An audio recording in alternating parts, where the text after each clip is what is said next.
Welcome to today's lesson. Our article is titled CEO Allegedly Fired for Activism. Let's think about this. Can standing up for your values put your job at risk? Should companies always stick to a social mission, even when it's controversial? Let's start with a similar case. The CEO of Patagonia has made headlines for giving away the company's profits to fight climate change. Some people applauded him, while others criticized his politics. Thousands of Google employees once walked out in protest of how the company handled harassment cases. Some leaders supported them, others warned about internal instability. Disney took a stand on a Florida education law, which led to political retaliation from state officials.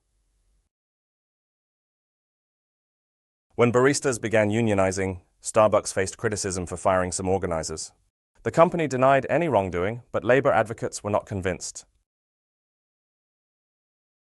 Should companies prioritize social values over financial performance? Where should the balance lie? It's inspiring when companies support causes, but conflict arises when missions clash with shareholders' interests. Ben & Jerry's brand is built on activism. Stepping away from it could damage customer trust more than any political controversy. Having a separate social mission board was a smart move to protect values, but even this model has limits under a large parent company. If Ben & Jerry's becomes fully independent through a spin-off, it may regain control and return to its activist roots. In the end, customer response matters.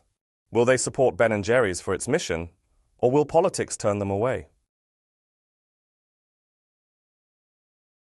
Businesses with strong values face challenges, but also inspire change. It's not easy, but it may be worth it. Let's take a closer look at two key expressions from the article.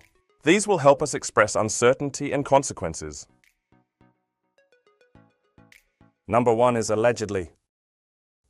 This phrase is used when reporting information that has been stated or rumored but hasn't been officially confirmed. It helps the speaker avoid taking sides or spreading unverified facts.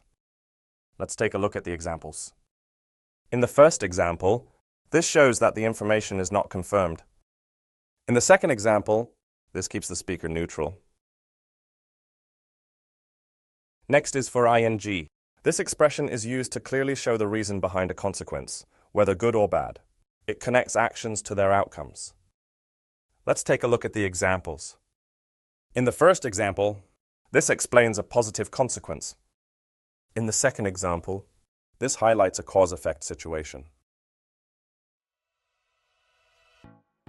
Let's look at some of the vocabulary from today's article. These words relate to business, structure, and disagreement. The word ouster. This is used in business or political contexts when someone in power is removed, especially in a sudden or dramatic way. In the example, this shows how sudden removals can impact morale. Acquiesce. This word is used when someone agrees to something passively, without argument, often to keep peace or avoid conflict. In the example, it describes quiet compliance. Spin-off. This is used in business contexts when a part of a company becomes its own independent business entity, often for strategic or financial reasons. In the example, it shows a major organizational change. Great job today. We explored how values, business structure, and leadership can conflict. Now it's your turn. What matters more in business, profit or purpose? See you in the review class.